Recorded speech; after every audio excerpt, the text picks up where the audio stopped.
Okay, you guys, we are going to be learning about the distributive property today. Have you ever heard of the distributor, like the Coke distributor? I think I've talked to you guys about this a few times.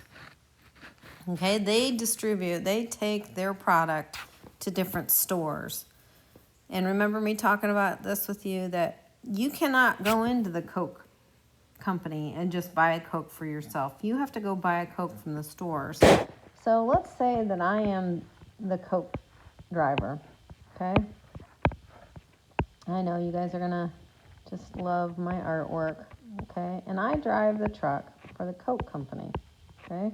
Here I am with my hat on, my hands on the wheels, pushing the pedal. Okay, I sell Coke to the Coke. All right, so let's say that Northwestern needs a truckload of Coke, so does Eastern, and so does Western. It is not feasible for me to take my truck and drop a third of a load off at each one and go fill back up. What the Coke company does is they fill up their truck, they deliver to Northwestern. Okay, they come back, they fill up their truck again, then they take a truckload to Eastern. They go back, they fill up their truck, and they go back to Western and drop a truckload off.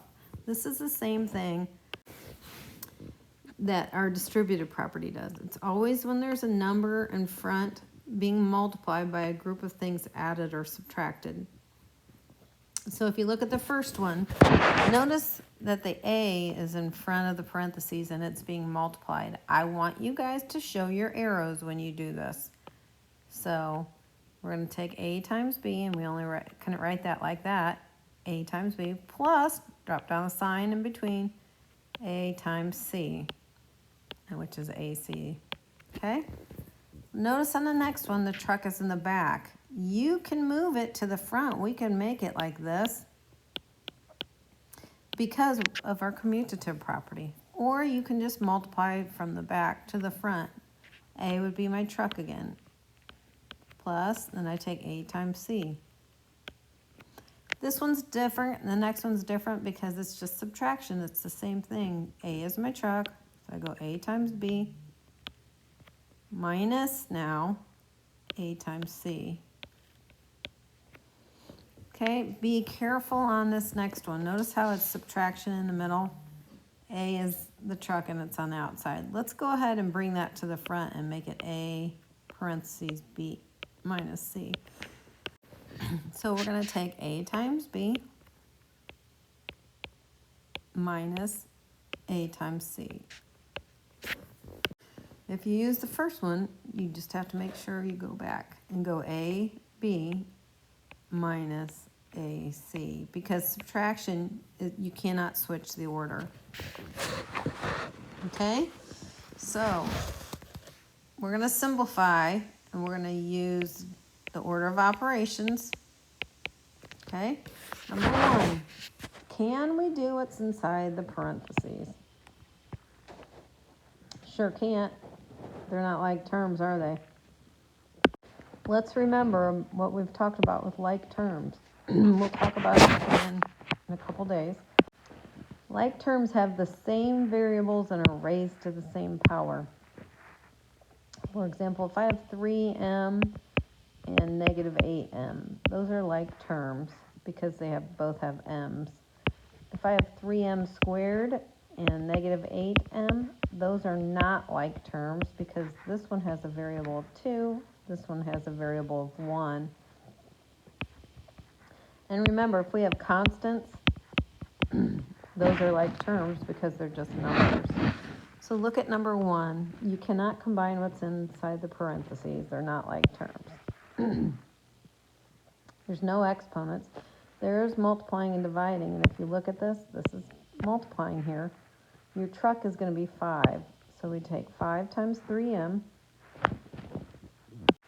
So you can actually write 5 times 3m if you want, minus, and then you take 5 times m, or 5 times 2, and then you simplify and you get 15m minus 10. I want to see your arrows. Look at number 2. Notice my distributor is on the outside. I'm going to rewrite it and bring it to the front, just because I like to. Look inside the parentheses. Do you see any like terms? No, this is an X and that's a Y, so we cannot combine them. So we're going to use our distributive property because it's multiplying. This time I'm going to say to myself, 5 times 7 is 35, and put my X on there. Minus 5 times 3 is 15.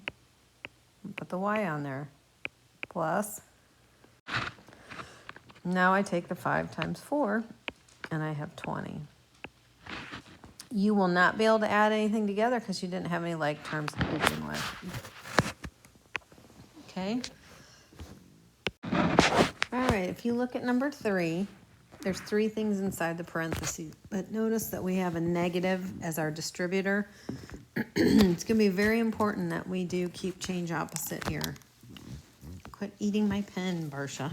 Sorry, guys. The dog wants me to play with him as I'm teaching you. I know I love you too, buddy. Can you hop down? So I'm going to do keep change opposite inside the parentheses. And now I'm going to distribute negative 6 times negative 8. Oh, that's 2 negatives, so I get a positive 48m. Plus negative 6 times negative 4n. It's another 2 negative times a negative is a positive 24n. Plus negative 6 times 6 is, oh, there's 1 negative, so it's negative 36. And then I can't do anything else because these are not like terms. That's my final answer. Remember, do not put equal signs in. Number 4. Okay, notice my distributor is still a negative, so I'm going to keep change opposite in front, or in the parentheses. This is being multiplied, so I'm going to distribute, but I'm going to put 1s over all of these, or under all of these, because it's the distributive property, and these are all rational numbers. So I'm taking negative 2/3 times 15 over 1p, plus I'm taking negative 2/3 times negative 3z over 1, plus I'm taking negative 2/3 times 9 over 1. Now I simplify. Well, look, 3 goes into 15. That's going to be a 1. That's going to be a 5. Negative 2 times 5 is negative 10p. Plus, well, that 3 cancels into that 3, and that becomes a 1. Negative 2 times negative 1 is 2z. Plus, 3 goes into 9 3 times, and negative 2 times 3 is negative 6. So there's my answer. Next one deals with decimals. It's okay, you guys. We're good with decimals. My truck is 2. I'm going to take 2 times negative 5.5. Well, that's negative. If I go 5.5 times 2, I don't have to line them up. That's 10. Carry the 1. That's 11. I move my decimal point back 1 place, and I get 11. So that's a negative 11k. Plus 2 times 6 is 12. And that's my final answer. Number 6 has a fraction out front. It's okay. Notice the fraction's not negative, but you could, if you wanted to, go ahead and do keep change opposite inside. So we're really taking 1/4 times 16m over 1 plus 1/4 times negative 24n over 1 plus 1/4 times, oops, that's a 3, sorry, 1/4 times 3 over 1. Now we're going to simplify. 4 goes into 16 4 times. So 1 times 4m is 4m over 1, which is just 4m. Plus, oh, I can cancel again. That's a 1. That's a negative 6n.